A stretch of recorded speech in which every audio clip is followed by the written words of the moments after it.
Hello and welcome to the Calmcast, a time to feel calm and think clearly.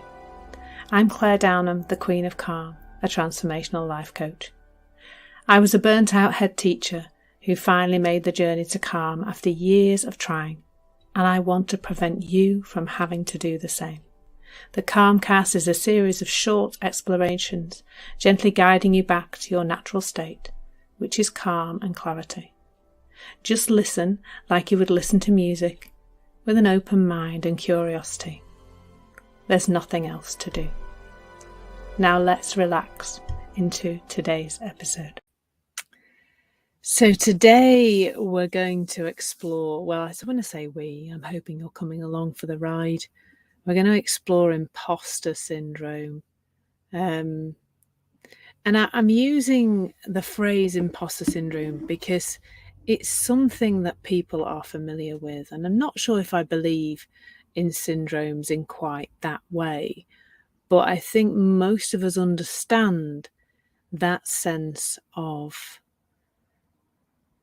being in a place where we think we're going to get found out. Somebody is going to realise we can't really do this.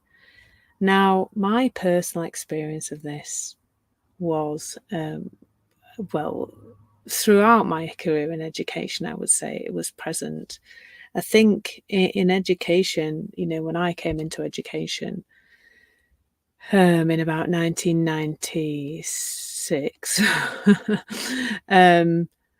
I walked into a world that really was being turned upside down by inspections. They were really ramping up. The importance of them was becoming much clearer, and therefore this kind of need to be observed all the time was very much present.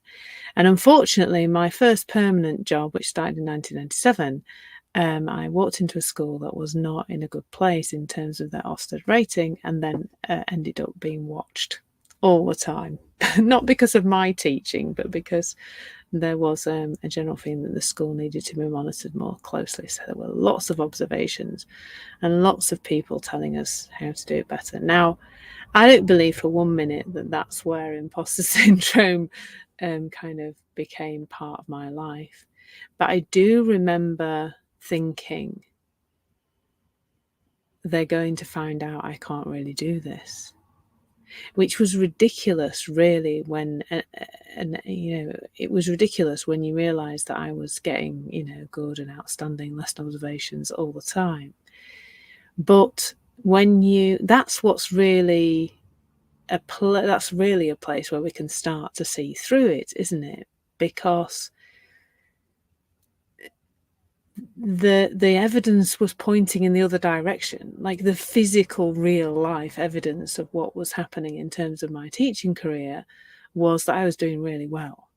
I was getting good observations and better, and I was being held up as, someone to be looked at in terms of good teaching, and people coming to watch me teach so that they could get better and all that kind of stuff.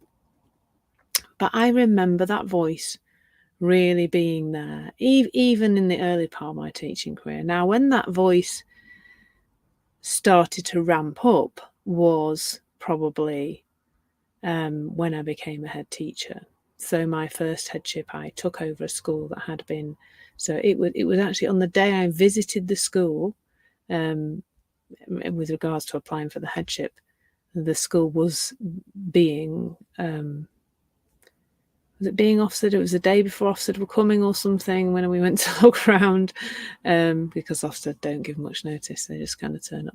They give you notice the day before. But so, and then unfortunately that Ofsted was, they called it satisfactory back then.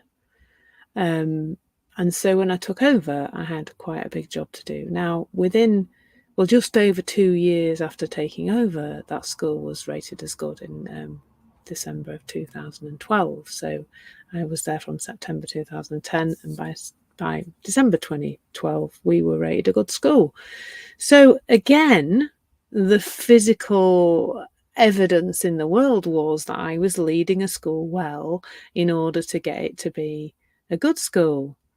But still, that voice was in my head. Now, that voice I remember, like I really distinctly remember sitting at my desk and the thought, am I doing this right, used to pop up a lot. And I think it ramped up in headship because I couldn't as much go and see what other people were doing. I couldn't, wasn't regularly being rated by anybody, really. I was the boss. So, there's not many people coming around telling me out whether or not I was doing a good job.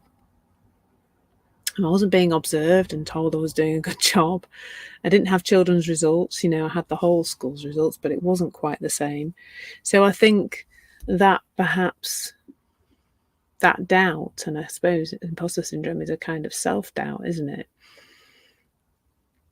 came up again and again. And I used to think things, I used to question whether I was doing the right thing, but I also remember thinking, is this what all the other head teachers are doing in Leeds right now? Like, am I doing the same as them? Am I going through these processes that I'm going through, these things that I'm doing? Am I doing it like them? Like, there was a piece around comparison as well, definitely going on, but without the ability to compare myself because there was nobody there. It's only me. So I guess it's worth, that's my personal experience of that voice. But it's also worth considering what is that voice? Like, in all the situations that I've described, the evidence said the opposite of what that voice in my head. That voice in my head was always saying, oh, you're not doing it right, somebody's going to find you out. And that's why it's called imposter syndrome, because the idea is you're sitting there doing something and that they're going to find out that you don't know how to do it, and somebody's going to walk through the door and go, you're an imposter, get out, you shouldn't be here. And I don't advocate digging around in the past, and that's not where I'm pointing to, but throughout our lives, we have learned things from other people about ourselves, from our earliest childhood experiences right through our lives.